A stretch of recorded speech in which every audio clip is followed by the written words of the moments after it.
నమస్తే, welcome to Shri పెబ్బర్ news. ముందుగా headlines. మామిడి కొనుగోలుపై రాష్ట్ర ప్రభుత్వం ప్రత్యేక దృష్టి. రైతుల నుంచి పార్లే, ఆగ్రో, కోకోకోలా, పెప్సీ వంటి సంస్థలు మామిడి కొనుగోలు చేసేలా ఆదేశాలు జారీ.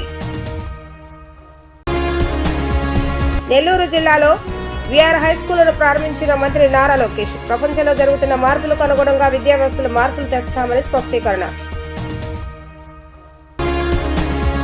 వైసీపీ అధినేత జగన్పై మాజీ మంత్రి దేవినేని ఉమామహేశ్వర ఫైర్. 5 ఏళ్లలో జగన్ ప్రజలకు ఏం చేశారో చెప్తే బాగుంటుందని వ్యాఖ్య.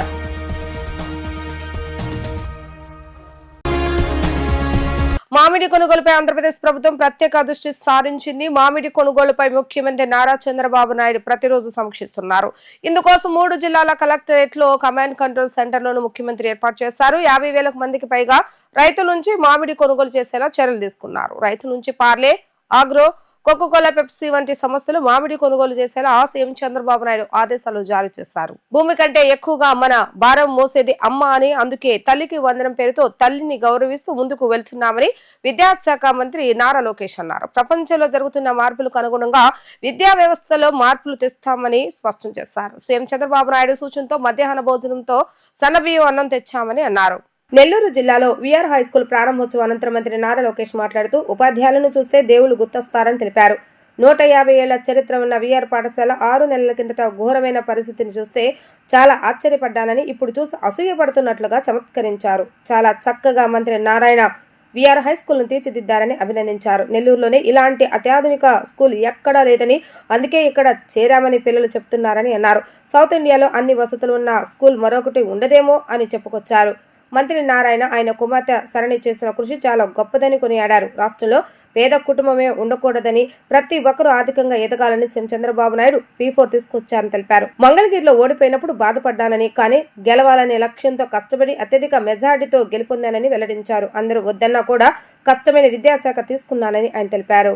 మాట నేర్పించేది అమ్మ, నడక నేర్పించేది అమ్మ, బాధ్యత కూడా నేర్పించేది అమ్మ, మన కోసం జీవితం మొత్తం త్యాగం చేసేది మన అమ్మ, భూమి కంటే ఎక్కువ భారం మోసేది మన అమ్మ. అందుకే తల్లికి వందనం పేరుతో తల్లి రుణం తీర్చుకునేదానికి ఈరోజు ఈ ప్రభుత్వం ముందరికెళ్తుందని ఈ సభాముఖంగా తల్లిదండ్రులందరూ తెలియజేస్తున్నాను. అంతేకాకుండా ఆలు నేర్పించేది ఉపాధ్యాయులకు ఒక స్వార్థం ఉంటుంది. ఆ స్వార్థం ఏంటంటే వాళ్ళ చదువు చెప్తున్న పిల్లలందరూ బాగా మార్కులు రావాలి, అన్ని ర్యాంకులు కొట్టాలన్న స్వార్థం వాళ్ళలో ఉంటుంది. అందుకే ఉపాధ్యాయులను ఎప్పుడు చూసినా మనకి దేవుడు గుర్తొస్తారు. అలాంటి ఉపాధ్యాయులందరికీ పేరు పేరున నా హృదయపూర్వక నమస్కారాలు తెలియజేసుకుంటున్నాం. పెద్దలు ఇప్పుడే చెప్పారు, 1875లో విఆర్ హై స్కూల్ స్థాపించారు. దాదాపు 150 సంవత్సరాలు చరిత్ర ఉన్న పాఠశాల ఇది. నిజంగానే వీడియోలో చూస్తే ఈరోజు నేను ఆశ్చర్యపోయా. కరెక్ట్గా 6 నెలల ముందల పాఠశాల ఇలాంటి పరిస్థితుల్లో ఉందా అని ఈరోజు నాకు అర్థం అవ్వలా. పాఠశాల మొత్తం చూస్తే నిజంగానే అసూయపడ్డా. నారాయణ మాస్టర్ గారికి చెప్పా, నేను చదువుకున్న పాఠశాల కన్నా అద్భుతంగా ఈరోజు విఆర్ హై స్కూల్ని మీరు తీర్చిదిద్దడం జరిగింది. నా పక్కనున్న 2 పిల్లల్ని అడిగా, ఇంత అద్భుతమైన ప్లే గ్రౌండ్, అద్భుతమైన టీచర్లు, అద్భుతమైన కరికులం, స్మార్ట్ బోర్డ్స్ మా నెల్లూరు సిటీలోని ఎక్కడ లేదు, అందుకే మేము వచ్చి ఈరోజు ఈ విఆర్ హై స్కూల్లో చేరటం జరిగిందని వాళ్ళు చెప్తాం జరిగింది. ఏ పని చేసినా మంచి మనసుతో చేయాలి, ఒక పవిత్రమైన బాధ్యతగా తీసుకోవాలి. ఆ పవిత్రమైన బాధ్యత నారాయణ మాస్టర్ గారు తీసుకున్నారు. ఇది నేను ఎందుకు చెప్తున్నానంటే, ఆయన బిడ్డ షరిని ఏకంగా ఇదే పాఠశాలకు పని పెట్టి, కానీ ఇది ఒక మోడల్ స్కూల్గా చేయాలి, మీరు చేయండి అని చెప్పి షరిని కూడా అహర్నిశలు ఇక్కడ నిలబడి, రాత్రైన పరలు నిలబడి ఒక మోడల్ స్కూల్ ఏర్పాటు చేసినందుకు ఆమె కూడా నా హృదయపూర్వక ధన్యవాదాలు నేను తెలుపుకుంటున్నాను. ఈరోజు గౌరవ ముఖ్యమంత్రి నారా చంద్రబాబు నాయుడు గారు P4 అని తీసుకొచ్చారు. P4 ఉద్దేశం ఒకటే, సంక్షేమ కార్యక్రమాలతో పాటు సమాజంలో ధనవంతులు ఎవరైతే ఉన్నారో వాళ్ళు నిరుపేద కుటుంబాలని దత్తకు తీసుకుని వాళ్ళని శాశ్వతంగా పేదరికం నుంచి బయటికి ఎట్ట తీసుకురావాల లక్ష్యంతో వాళ్ళందరూ పనిచేయాల్సిన అవసరం ఉంది. విద్య అవ్వచ్చు, ఉపాధి అవకాశాలు అవ్వచ్చు, స్వయం ఉపాధి మోడల్స్ అవ్వచ్చు, ఆ అవకాశాలు కల్పించి ఆంధ్ర రాష్ట్రంలోనే పేదరికం లేని రాష్ట్రంగా తీర్చిదిద్దాల లక్ష్యంతోనే ఈ P4 కార్యక్రమం స్థాపించాం. దాంట్లో భాగంగా శరణి ఏకంగా ఇక్కడున్న కొంత కుటుంబాల్ని దత్తక తీసుకుంటాం కూడా జరిగింది. 2019లో నేను మంగళగిరి నియోజకవర్గంలో పోటీ చేశా. అది తెలుగుదేశం పార్టీ 1980 తర్వాత గెలవని నియోజకవర్గం. ఒక పట్టుదలతో చరిత్ర తిరిగి రాయాల లక్ష్యంతో నేను పోటీ చేశా, ఓడిపోయా. ఓడిపోయిన రోజు బాధ కలిగింది, కానీ రెండో రోజు నుంచి ఆ బాధ నాలో కసి పెంచింది, పట్టుదల పెంచింది. మళ్ళీ ఇక్కడనే పోటీ చేయాలా, ఇక్కడనే గెలవాల లక్ష్యంతో 5 సంవత్సరాలు కష్టపడ్డా. ఆ 5 సంవత్సరాల కష్ట ఫలితం ఆంధ్ర రాష్ట్ర చరిత్రలోనే ఎప్పుడు రాని మెజారిటీ మొన్న నాకు ప్రజలు ఇచ్చి శాసనసభకు పంపించారు. రెండోది, నేను విద్యాశాఖ మంత్రి అవుతాం. గతంలో పంచాయతీరాజ్ గ్రామీణాభివృద్ధి శాఖ చేశా, కానీ ఈసారి విద్యాశాఖ మంత్రి అవ్వాలని నేను కోరా. అది టీవీలో వచ్చినప్పుడు చాలామంది సీనియర్ల దగ్గర నుంచి జూనియర్ల వరకు అందరు నాకు ఫోన్ చేసి, అంత కఠినమైన శాఖ నీకు అవసరమా? సంఘాలు ఉంటాయి, మధ్యాహ్న భోజనం పథకం ఉంటుంది, స్కూల్ కిట్లు ఉంటాయి, ఇది చాలా కష్టమైన శాఖ, ఇది మీకు అవసరమా అని అడిగారు. అప్పుడు వాళ్ళందరికీ ఒకటే చెప్పా, ఛాలెంజ్ అంటే నాకు ఇష్టం. విద్యాశాఖని మార్చగలితే ఏ శాఖనైనా మనం మార్చగలుగుతాం. అందుకే విద్యాశాఖ మంత్రిగా నేను వస్తున్నాను. పిల్లల భవిష్యత్తు, మీ పిల్లల భవిష్యత్తు తీర్చిదిద్దేదానికే నేను విద్యాశాఖ మంత్రి అయ్యానని ఈ సభాముఖంగా తల్లిదండ్రులందరికీ నేను తెలియజేస్తున్నాను. జగన్ 5 ఏళ్లలో చేయని అభివృద్ధి కూటమి ప్రభుత్వం సీఎం చంద్రబాబు నాయుడు ఏడాదిలోనూ చేసి చూపించారని మాజీ మంత్రి తెలుగుదేశం సీనియర్ నేత దేవినేని ఉమామహేశ్వరరావు ఉద్ఘాటించారు. 5 ఏళ్లలో ఏమి చేశారో జగన్ ప్రజలకు చెప్తే బాగుంటుందని చెప్పుకొచ్చారు. బెయిల్పై ఉన్న ముద్దాయి చట్టాలను కాపాడి వ్యవస్థలను బెదిరించేలా బరితెగింపు చర్యలకు పాల్పడుతున్నారని ఆయన ధ్వజమెత్తారు. మాజీ మంత్రి వైసీపీ అధినేత వైఎస్ జగన్మోహన్ రెడ్డిపై మాజీ మంత్రి తెలుగుదేశం సీనియర్ నేత దేవినేని ఉమామహేశ్వరరావు తీవ్ర ఆగ్రహాన్ని వ్యక్తం చేశారు. అమరావతిలోని టీడీపీ కార్యాలయంలో దేవినేని ఉమా మీడియాతో మాట్లాడుతూ జగన్ తన హయాంలో పెట్టిన కేసులకు తాను ఈ రోజుకు వాయిదాలకు తిరుగుతున్నారని గుర్తు చేశారు.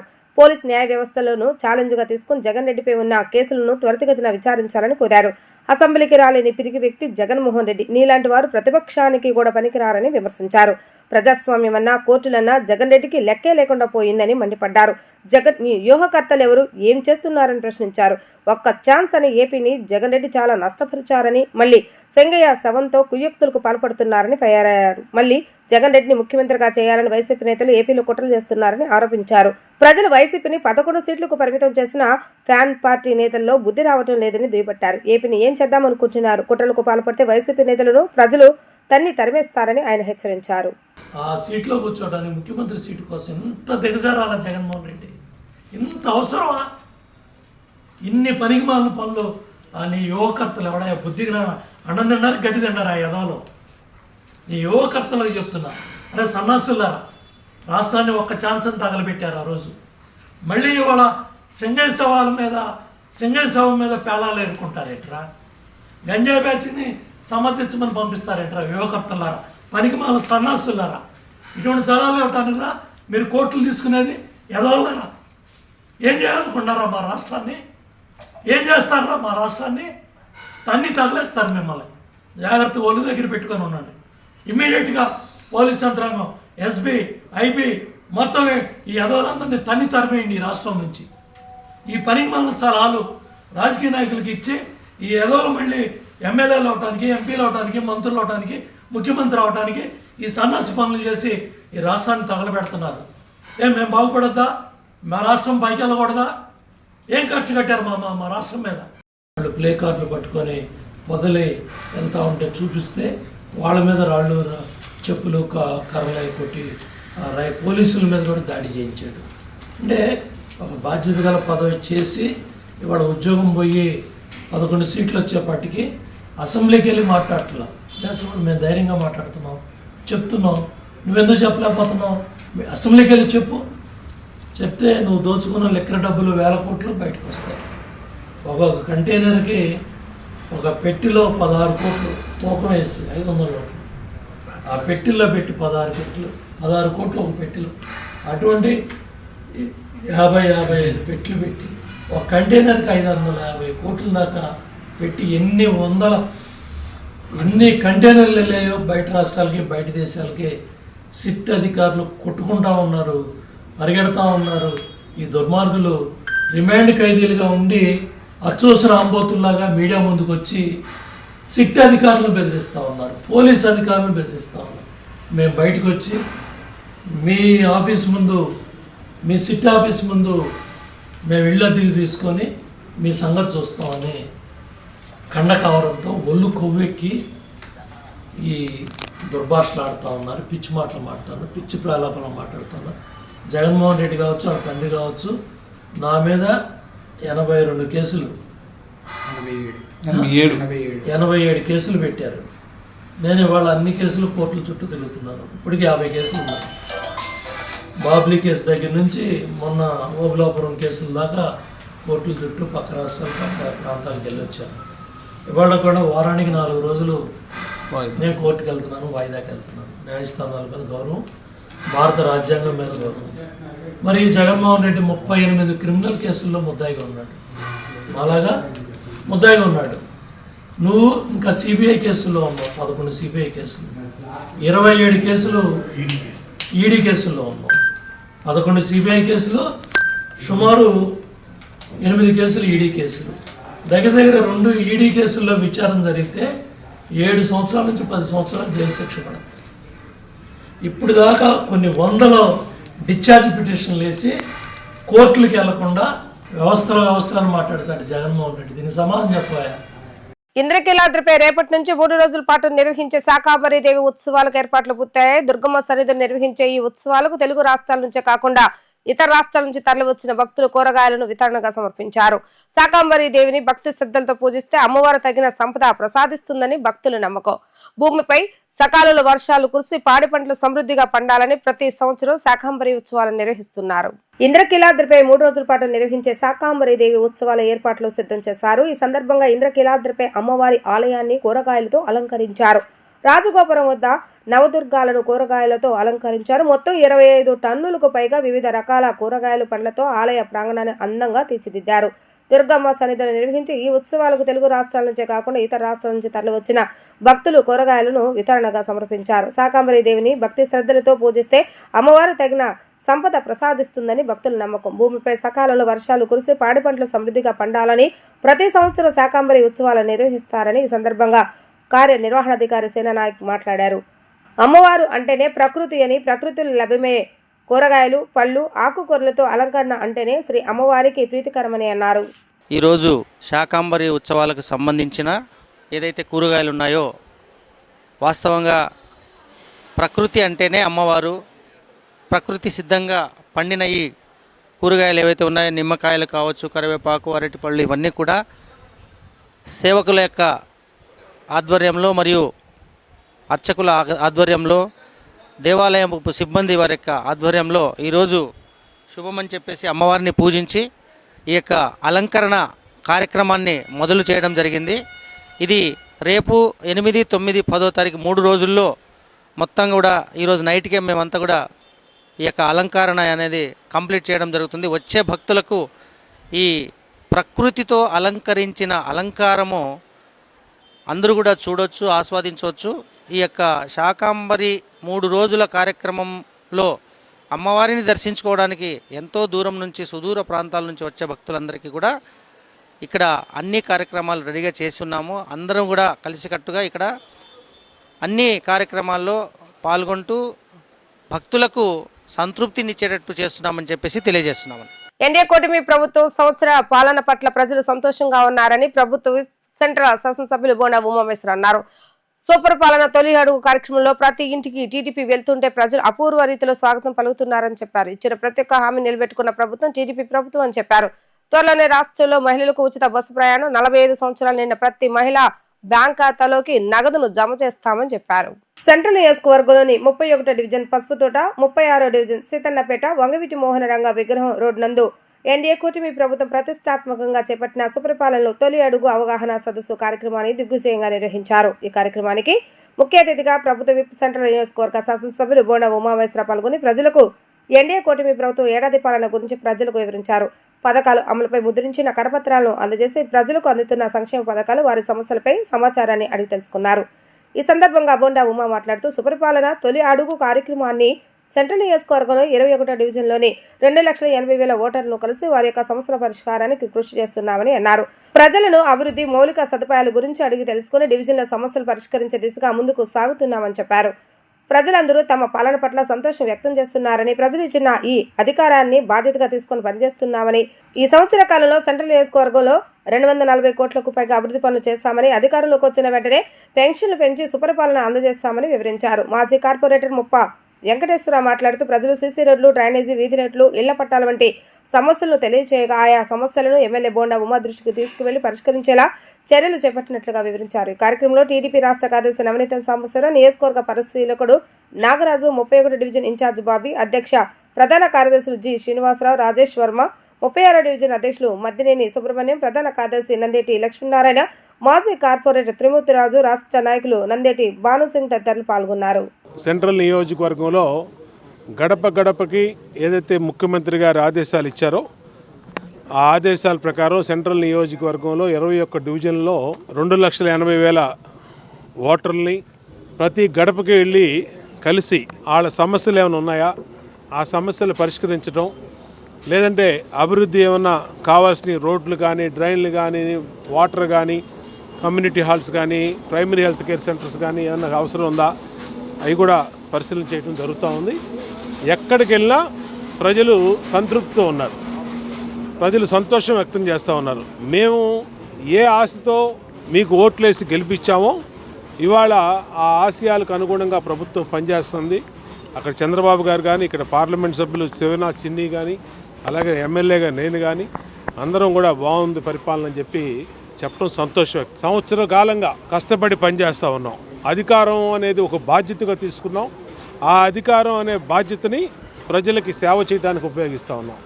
ఈ సంవత్సర కాలంలో సెంట్రల్ నియోజకవర్గంలో 240 కోట్లు అభివృద్ధి పనులు, అలాగే 3,000 పెన్షన్ 4,000 చేయటం, 3,000 వికలాంగులది 6,000 చేయటం, 3 సిలిండర్లు ఇస్తామన్నది 3 సిలిండర్లు మహిళలకు ఇవ్వటం, అలాగే తల్లికి వందనం పేరుతో గత ప్రభుత్వం ఒక బిడ్డకే ఇచ్చినటువంటి డబ్బులు ఇవాళ ఇద్దరుంటే 26,000, ముగ్గురుంటే 39,000, నలుగురుంటే 52,000 ఇవ్వటం, ఇవన్నీ కూడా ప్రజలకి సంతృప్తిని, సంతోషాన్ని ఇచ్చినాయి. చాలా సంతోషంగా ఉంది, ఆనందంగా ఉంది. ఇదే ఉత్సాహంతో రాబోయే 4 సంవత్సరాలు కూడా కష్టపడి పనిచేస్తాం, ప్రజలకి జవాబుదారీతనంగా ఉంటాం. ఇవాళ 31వ డివిజన్లో మా మాజీ కార్పొరేటర్ త్రిమూర్తిరాజు, మా డివిజన్ పార్టీ అధ్యక్షుడు సీను, అలాగే మా ఇన్ఛార్జి బాబీ, ప్రధాన కార్యదర్శి రాజేష్ వర్మ అందరూ కూడా ఆధ్వర్యంలో పసుపు తోటలో 6, 7, 8, 9 రోడ్లు, అలాగే రైల్వే కట్ రోడ్డు కూడా తిరగటం జరిగింది. ఇచ్చిన సమస్యలని కూడా నోట్ చేసుకున్నాం. ఆ సమస్యల్ని పరిష్కరిస్తాం. అందరినీ కూడా ఈ పాదయాత్రలో పాల్గొన్న మా పార్టీ శ్రేణులందరూ కూడా అభినందిస్తాం. మా తెలుగుదేశం పార్టీ అధినేత చంద్రబాబు నాయుడు గారు ఇచ్చిన ఆదేశాల మేరకు ప్రజాపాలన గురించి సెంట్రల్ కాన్స్టిట్యున్సీ ఎమ్మెల్యే గారు బోండా ఉమామహేశ్వర గారు ఈ రోజున సీతన్నపేట ఇంటింటికి తిరగడం జరిగింది. వాళ్ళ సమస్యలు ఏమైనా ఉన్నాయా, ఈ సంవత్సరంలో మనం కొత్తగా ఏమైనా సమస్యలు ఉన్నాయా, లేదంటే పెన్షన్లు ఉన్నాయా, వాళ్ళ సమస్యలు ఏంటనేది ప్రత్యక్షంగా ఎమ్మెల్యే గారు, తెలుగుదేశం పార్టీ కార్యకర్తలు, వార్డు ప్రెసిడెంటు అందరూ కూడా కనుక్కొని వాటి సమస్యలు మేము తీరుస్తామని చెప్పేసి ఇంటింటికి ధైర్యంగా వెళ్ళి మేము ఈ సంవత్సరం పాటు మంచి పరిపాలన చేశాం, మీరు దాన్ని ఆశీర్వదించండి అని చెప్పి అడగడానికి మరొకసారి మళ్ళీ మా అధినేత చెప్పిన దాని ప్రకారం ప్రతి ఇంటికి మేము కార్యక్రమం వెళ్తున్నాము. వెళ్ళిన దాని ప్రకారం వాళ్ళ ప్రజల్లో ఎక్కడ అసంతృప్తి లేదు, అందరూ బాగున్నామని చెప్తున్నారు. ప్రతి వాళ్ళు కూడా అందరికీ అమ్మఒడి పడింది, పెన్షన్లు వస్తున్నాయి. 100లో ఇప్పుడు 100 ఇళ్ళు తిరిగితే ఒక్క ఇల్లు ఎక్కడన్నా 1 అర తప్ప అందరూ 99 మంది ప్రశాంతంగా ఉన్నాము, అందరం బాగున్నాము, మంచి పరిపాలన జరుగుతుంది, మా అందరికీ అమ్మఒడి పడింది, పెన్షన్లు వస్తున్నాయి, ఆరోగ్యశ్రీ రేషన్ కార్డులు అన్నీ బాగున్నాయి అని చెప్పి అంటున్నారు.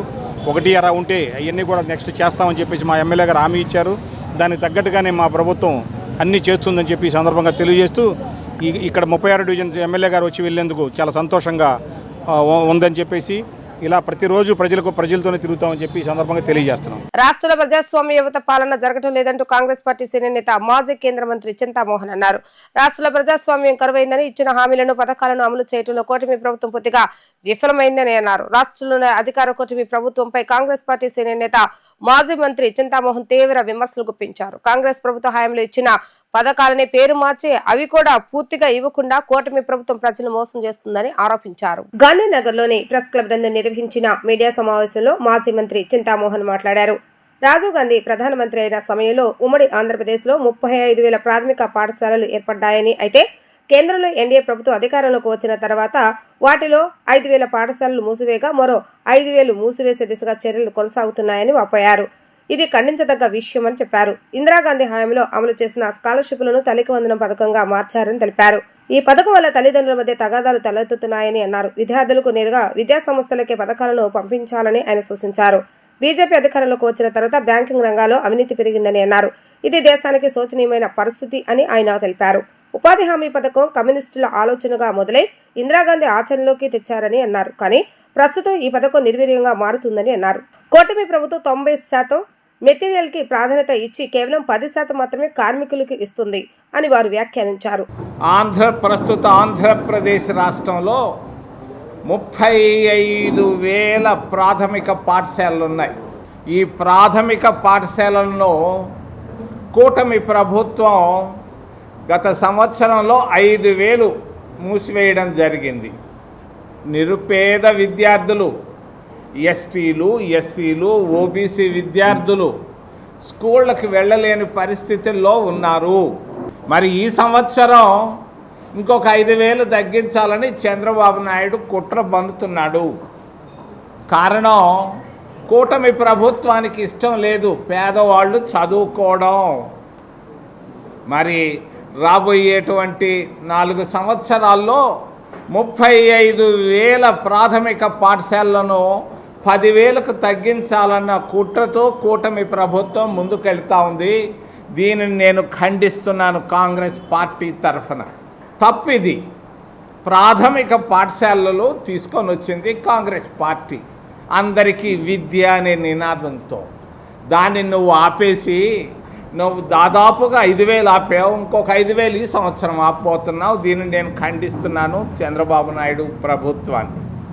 తల్లికి వందనం స్కాలర్షిప్లు. ఇందిరాగాంధీ ప్రధానమంత్రిగా ఉన్నప్పుడు నేను వెళ్ళాను విద్యార్థిగా క్యూలో నిలబడి.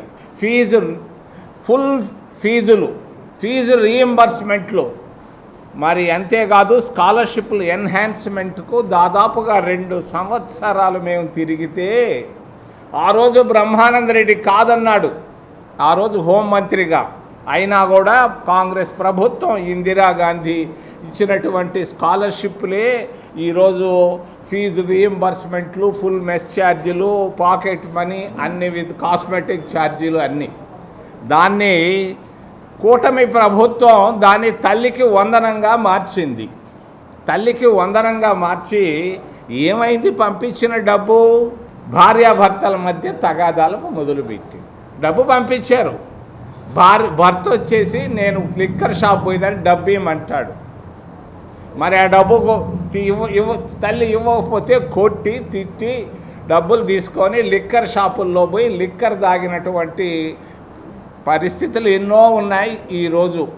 మరి ముఖ్యంగా గ్రామాల్లో తల్లికి వందనం వల్ల బిడ్డల చదువు పోవడమే కాదు, కుటుంబంలో తల్లిదండ్రుల మధ్యలో కూడా తగాదాలు సృష్టించింది. తల్లికి వందనం వద్దు, నువ్వు తప్పకుండా విద్యార్థులకు స్కాలర్షిప్లను, ఆ డబ్బును నేరుగా విద్యా సంస్థలకు పంపించు. కాంగ్రెస్ ప్రభుత్వ విధానం అది. కాంగ్రెస్ ప్రభుత్వం, సోనియా గాంధీ దీనికి ఒప్పుకున్నది, ఉపాధి హామీ పథకాన్ని. ఈ ఉపాధి హామీ పథకం వల్ల పేదవాళ్ళు ప్రతిరోజు భోజనం తినగలుగుతున్నారు. బాగా జరుగుతూ వచ్చింది మరి ఉపాధి హామీ పథకం. ఈరోజు ఉపాధి హామీ పథకం నాశనం చేశారు కూటమి ప్రభుత్వం. ఆయన పేరు నేను చెప్పటం లేదు, ఆ మంత్రి గారి పేరు. కూటమి ప్రభుత్వం ఉపాధి హామీ పథకాన్ని నాశనం చేసి కోటీశ్వరులకు సహాయం చేస్తూ ఉంది, కూలి వాళ్ళకి పేదవాళ్ళకి తప్పించి. భవన నిర్మాణ కార్మికుల సంక్షేమ బోర్డు పునరుద్ధరించాలని, లేబర్ కోడ్లు రద్దు చేయాలని కోరుతూ జూలై 9వ తేదీన సిఐటియు ఆధ్వర్యంలో జరిగే దేశవ్యాప్త సమ్మెను జయప్రదం చేయాలని సిఐటియు సెంట్రల్ సిటీ కార్యదర్శి ఎం బాబురా పిలుపునిచ్చారు. కూటమి ప్రభుత్వం తక్షణమే భవన నిర్మాణ కార్మికుల సమస్యలు పరిష్కరించి కార్మికులందరికీ ఉపాధి కల్పించాలని డిమాండ్ చేశారు. తక్షణమే సంక్షేమ బోర్డు సంక్షేమ పథకాల పట్ల ముఖ్యమంత్రి నారా చంద్రబాబు నాయుడు నోరు విప్పాలని, లేకపోతే కార్మికుల ఆగ్రహాన్ని గురి కావాల్సి వస్తుందని ఆయన హెచ్చరించారు. Billing workers union central city committee ఆధ్వర్యంలో ప్రకాష్ నగర్ సెంటర్ వద్ద ఉన్న బిల్లింగ్ వర్కర్స్ సెంటర్ లో భవన నిర్మాణ రంగంలో పనిచేస్తున్న కార్మికులందరూ ఆందోళన తెలియజేశారు. ఈ సందర్భంగా CI2 సెంట్రల్ సిటీ కార్యదర్శి ఎం బాబురావు మాట్లాడుతూ భవన నిర్మాణ రంగంలో పనిచేస్తున్న కార్మికులకు జీవన ఉపాధి లేక కుటుంబాలతో రోడ్డున పడుతున్నారని, భవన మరియు ఇతర నిర్మాణ కార్మికుల సంక్షేమ బోర్డు పథకాలను గత ప్రభుత్వం ఇచ్చిన మెమో నెంబర్ 1214 కూటమి ప్రభుత్వం రద్దు చేస్తానని చెప్పి కార్మికులను మోసం చేస్తుందని ఆయన ఆవేదన వ్యక్తం చేశారు. అధికారంలోకి వచ్చే సంవత్సరం గడుస్తున్నా నిర్మాణ రంగంలో పనిచేసే కార్మికుల సమస్యలపై ఒక మాట కూడా కూటమి ప్రభుత్వం మాట్లాడకపోతే దుర్మార్గమని, సంక్షేమ బోర్డును పునరుద్ధరించడానికి ఎదురవుతున్న ఆటంకం ఏంటో కూటమి ప్రభుత్వం కార్మికులకు చెప్పాలని అన్నారు. తక్షణమే సంక్షేమ బోర్డు సంక్షేమ పథకాల పట్ల ముఖ్యమంత్రి నారా చంద్రబాబు నాయుడు నోరు విప్పాలని, లేకపోతే కార్మికుల ఆగ్రహానికి గురి కావాల్సి వస్తుందని ఆయన హెచ్చరించారు. దేశవ్యాప్తంగా కార్మికులకు అమలవుతున్న పలు కార్మిక చట్టాలను మోడీ ప్రభుత్వం యాజమాన్యాలకు అనుకూలంగా, కార్మికులకు వ్యతిరేకంగా 4 లేబర్ కోడ్స్ గా మార్చిందన్నారు. ఇవి అమలైతే సంక్షేమ బోర్డులు నిర్వీర్యం అవుతాయి. కేంద్ర ప్రభుత్వం తీసుకున్న కార్మిక వ్యతిరేక విధానాలపై కూటమి ప్రభుత్వం మోడీకి వత్తాసు పలుకుతూ కార్మికులకు తీవ్ర అన్యాయం చేస్తుందని ఆయన ఆరోపించారు. విజయవాడలో ఈరోజు 13వ రోజుకి సమ్మె చేరింది. రాష్ట్ర వ్యాప్తంగా మున్సిపల్ ఇంజనీరింగ్ కార్మికుల పోరాటం ఉధృతమైంది. మానవహారాలు ఈరోజు అన్ని చోట్ల ఏర్పాటు చేశారు. రాష్ట్ర ప్రభుత్వం నేనమేషాలు లెక్కిస్తూ ఉంది. ఇంజనీరింగ్ కార్మికులకి గత 7 ఏళ్లుగా అన్యాయం జరుగుతూ ఉంది. నైపుణ్యానికి తగిన విధంగా జీతాలు చెల్లించట్లేదు. కేటగిరీలు నిర్ణయించడంలో అన్యాయం జరిగింది. దీన్ని సరిదిద్దమని చెప్పి గత 7 సంవత్సరాలుగా CI2 అనుబంధ సంఘం ప్రభుత్వాల మీద ఒత్తిడి తీసుకొస్తూ ఉంది. ప్రభుత్వాలు మాత్రం దోబూసులాడుతున్నాయి. పారిశుద్ధ్య కార్మికులు, ఇంజనీరింగ్ కార్మికుల మధ్య విభజన తీసుకొచ్చి అడ్డుగోడ కట్టి ఇంజనీరింగ్ కార్మికులకు అన్యాయం చేస్తున్నారు. ఎప్పటికైనా రాష్ట్ర ప్రభుత్వం వెంటనే స్పందించాలి. ఇంజనీరింగ్ కార్మికుల జీతాలని 36 జీవో ప్రకారం పెంచాలి. 7 ఏళ్ల క్రితం జరిగినటువంటి కేటగిరీల నిర్ణయంలో వాటర్ పంప్ ఆపరేటర్ కానీ, బోర్ మెకానిక్ కానీ, లేకపోతే వాల్వ్ ఆపరేటర్ వీళ్ళందరికీ అన్యాయం జరిగింది. స్కిల్డ్ జీతాలు ఇవ్వాల్సింది అన్స్కిల్డ్ జీతాలు ఇస్తున్నారు. మిగిలిన వాళ్ళకి స్కిల్డ్ జీతాలు ఇవ్వాలి, కానీ వాళ్ళకి సెమీ స్కిల్డ్ జీతాలు ఇస్తున్నారు. ఇప్పుడు పార్కుల వాళ్ళు ఈరోజు ఏడాది కాలం అయింది వాళ్ళకి జీవో వచ్చి. ఏడాది కాలంగా విజయవాడలో 21,000 రూపాయలు ఇవ్వకుండా కేవలం 15,000 రూపాయలు ఇచ్చి దగా చేస్తూ ఉన్నారు. అట్లాగే మెకానికులు కానీ, వెల్డర్లు కానీ వీళ్ళందరూ కూడా చెత్తదోలే వాహనాలకి ఎక్కువ భాగం రిపేర్లు చేస్తున్నారు. మరి శానిటేషన్ విభాగంలో పరిధిలోకి వస్తారు. అటువంటి వాళ్ళకి 24,500 జీతం ఇవ్వాలి, కానీ 18,500 ఇస్తూ ఉన్నారు. ఇటువంటి వాటిని సరిదిద్దండి. లేని పక్షంలో రాబోయే రోజుల్లో పోరాటాలు ఉధృతం చేస్తాం. రేపు అన్ని చోట్ల అర్ధనగర ప్రదర్శనలు, 9వ తారీఖు దేశవ్యాప్తంగా జరుగుతున్న సమ్మెలో మున్సిపల్ కార్మికులు పాల్గొంటారు. 11 మోటార్ బైక్ ర్యాలీలు, 12 అర్ధరాత్రి నుంచి ప్రభుత్వం సానుకూలంగా స్పందించి జీతాలు పెంచి కేటగిరీలు సరిచేయకపోతాయి 12 అర్ధరాత్రి నుంచి నిరవధిక సమ్మెకి వెళ్తాం. దానికి పూర్తి బాధ్యత ప్రజలకు ఏ రకమైన అసౌకర్యం వచ్చినా, ఇబ్బందులు వచ్చినా దానికి నైతిక బాధ్యత ఈ ప్రభుత్వం వహించాలని చెప్పి హెచ్చరిస్తా ఉన్నాం. క్రికెటర్ మహేంద్ర సింగ్ ధోని ఆదర్శాలను, సేవాభావాన్ని ప్రతి ఒక్కరూ అందిపుచ్చుకోవాలని జనసేన పార్టీ రాష్ట్ర కార్యదర్శి APIAC డైరెక్టర్ మండలి రాజేష్ అన్నారు. క్రికెట్ సామ్రాజ్యంలో మొగటం లేని మహారాజు ధోని అని అన్నారు. తన నైపుణ్యంతో దేశ ప్రజల మనసును దోచుకున్న ధోని నిండు 100 ఏళ్లు ఆయుర ఆరోగ్యాలతో ఉండాలని, నేటి యువత ధోని అడుగుజాడలో నడుస్తూ క్రీడాస్ఫూర్తిని చాటాలని అన్నారు. మాజీ India cricket team captain Mahendra Singh Dhoni పుట్టినరోజును విజయవాడ ధోని ఫ్యాన్స్ అసోసియేషన్ ఆధ్వర్యంలో గాంధీనగర్లోని శైలజా థియేటర్ వద్ద నిర్వహించారు. ఈ కార్యక్రమానికి ముఖ్య అతిథిగా జనసేన పార్టీ రాష్ట్ర కార్యదర్శి మండలి రాజేష్ హాజరై థియేటర్ వద్ద అభిమానులు ఏర్పాటు చేసిన నిలువెత్తు ధోని ఫ్లెక్స్ కటౌట్ను ఆవిష్కరించారు. థియేటర్లో ధోని సినిమా ప్రదర్శించగా కొద్దిసేపు తిలకించారు. అనంతరం ధోని 44వ పుట్టినరోజును పురస్కరించుకుని 44 కిలోల కేకులు కోసి అందరికీ మిఠాయిలు పంచారు. 500 మందికి అన్నదాన కార్యక్రమాన్ని నిర్వహించారు. ఈ సందర్భంగా మండలి రాజేష్ మాట్లాడుతూ క్రికెట్లో మహేంద్ర సింగ్ ధోని రాష్ట్ర రాజకీయాల్లో జనసేన పార్టీ అధినేత పవన్ కళ్యాణ్ కోట్లాది అభిమానులు సంపాదించుకున్నారన్నారు. క్రీడాస్ఫూర్తిని చాటలే ధోని క్రీడను ఆడతారని, యువత అదే స్ఫూర్తిని తీసుకోవాలని అన్నారు. జనసేన పార్టీ నగర ఉపాధ్యక్షుడు కామల సోమనాథ్ మాట్లాడుతూ ధోని పుట్టినరోజు వేడుకలను ఆయన అభిమానులు మధ్య పెద్ద ఎత్తున నిర్వహించుకోవడం, సేవా కార్యక్రమాలు చేయడం అభినందనీయమన్నారు. ఈ కార్యక్రమంలో జనసేన పార్టీ విజయవాడ నగర సంయుక్త కార్యదర్శి సోడిశెట్టి రాధాకిరణ్, 59వ డివిజన్ అధ్యక్షుడు తాడి దుర్గారావు, 57వ డివిజన్ అధ్యక్షుడు పైలా ప్రకాష్, కోసరి హనుమంతు, దాసరి బాలాజీ, భీమన వెంకట్, విజయ్, రాజా, ధోని అభిమానులు, భువన్ రాజ్, భువనాచారి, రవితేజ, మోహన సాయి, వీర, రాఘవేంద్ర, జనసేన నాయకులు, కార్యకర్తలు, మహేంద్ర సింగ్ ధోని వీరాభిమానులు తదితరులు పాల్గొన్నారు. ప్రముఖ క్రీడాకారుడు, ప్రపంచ క్రికెట్లోనే దిగ్గజం, శ్రీ మహేందర్ సింగ్ ధోని గారి జన్మదినాన్ని పురస్కరించుకుని విజయవాడ ధోని ఫ్యాన్స్ అసోసియేషన్లో ఆధ్వర్యంలో ఈరోజు ధోని గారి బర్త్డే సెలబ్రేషన్స్ చాలా గ్రాండ్గా నిర్వహించడం జరిగింది. అంతేకాకుండా 1000 మందికి పైచీలుక ఇక్కడ అన్నదాన కార్యక్రమాన్ని ధోని ఫ్యాన్స్ చేయడం చాలా సంతోషకరమైన విషయం. ఎందుకంటే యావత్ ప్రపంచంలోనే మహేందర్ సింగ్ ధోని గారు అంటే మనందరికీ తెలిసిన విషయమే. అంతేకాకుండా ప్రతి ఒక్క క్రీడాకారుడు కానీ మన యువత కూడా ధోని గారిని స్ఫూర్తిగా తీసుకోవాల్సిన అవసరం ఎంతైనా ఉంది. ఎందుకంటే 1981లో జూలై 7వ తారీఖున జార్ఖండ్లో ఆయన జన్మించి ఈరోజు ప్రపంచంలోనే అత్యుత్తమ క్రీడాకారుడిగా ఎదగటం మనందరికీ భారతీయుడిగా మనకి గర్వకారణం. అంతేకాకుండా మన మహేందర్ సింగ్ ధోని గారు అసలు క్రికెటర్ కన్నా ముందు ఫుట్బాల్ గోల్ కీపర్గా ఉంటూ అక్కడ క్లబ్లో ఒకరోజు క్రికెట్కి ఛాన్స్ వచ్చి ఆ క్రికెట్లో ఆయన చేసిన వికెట్ కీపింగ్ ఎంతో అద్భుతంగా వికెట్ కీపింగ్ చేయడంతో పాటు ఆ రోజు అండర్-16కి సెలెక్ట్ అవ్వటం, వెంటనే ఫస్ట్ వన్డే మ్యాచ్కి బంగ్లాదేశ్తో ఆయన డిసెంబర్ 23వ తారీఖు 2004లో మ్యాచ్లో అరంగేట్రం చేయడం. ఆ రోజు నుంచి ఈ రోజు వరకు మహేందర్ సింగ్ ధోని అంటే మనందరికీ ఆయన ఎంత గొప్ప క్రీడాకారుడో మనందరికీ తెలిసిన విషయమే. అంతేకాకుండా ఐసీఐసీ నిర్వహించినటువంటి అన్ని ట్రోఫీల్లో విజయం సాధించిన ఏకైక కెప్టెన్ మహేందర్ సింగ్ ధోని గారు ఉండటం మనకు చాలా అద్భుతమైన విషయం. అలాంటి ధోని గారిని మనందరం కూడా ఆదర్శంగా తీసుకుని ఈరోజు ఎక్కడ నెగ్గాలో ఎక్కడ తగ్గాలో బాగా తెలిసిన వాళ్ళు మన అధ్యక్షులు శ్రీ పవన్ కళ్యాణ్ గారు అయితే, అలాగే మ్యాచ్ ఆడేటప్పుడు కష్టకాలాల్లో ఆ మ్యాచ్ని ఆదుకుని విజయ తీరాలకు తీసుకెళ్లేటువంటి గొప్ప క్రీడాకారుడు మన మహేందర్ సింగ్ ధోని గారు అనడంలో ఎటువంటి అతిశయోక్తి లేదని తెలియజేస్తూ ఇలాంటి మంచి కార్యక్రమాలని నిర్వహిస్తున్నటువంటి విజయవాడ ధోని ఫ్యాన్స్ అసోసియేషన్ అందరికీ కూడా నేను ప్రత్యేక ధన్యవాదాలు తెలియజేస్తున్నాను. ఈరోజు గాంధీనగర్లోని ధోని ఫ్యాన్స్ ఎవరైతే ఉన్నారో వాళ్ళు ఆయన్ని అభిమానించడమే కాకుండా బర్త్డే సెలబ్రేషన్ చేయడమే కాకుండా పేదలకు అన్నదానం కూడా చేయడం చాలా గర్వకారణంగా ఉంది. అందులో మమ్మల్ని భాగస్వాములు చేసిన ప్రతి ఒక్కరికి కూడా హృదయపూర్వక ధన్యవాదాలు తెలియజేస్తా ఉన్నాం.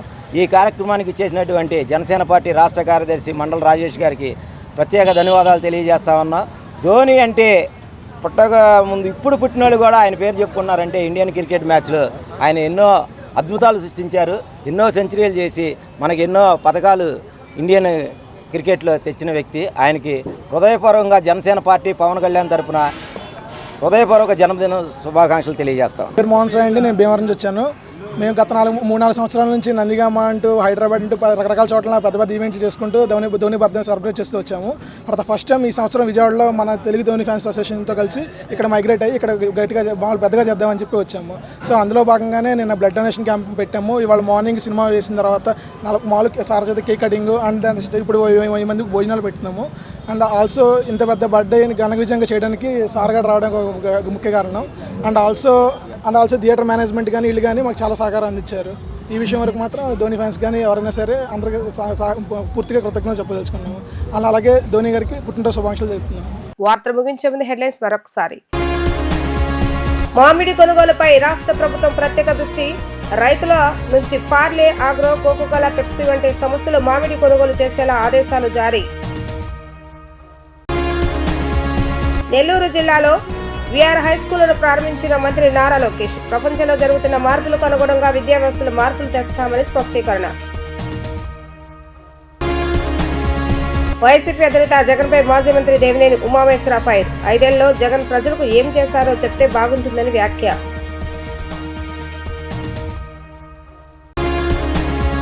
ఇవి ఈ రోజు వార్తా విశేషాలు. మరలా తిరిగి ప్రసారమయ్యే వార్తల్లో మళ్ళీ కలుద్దాం. అంతవరకు సెలవు. నమస్కారం.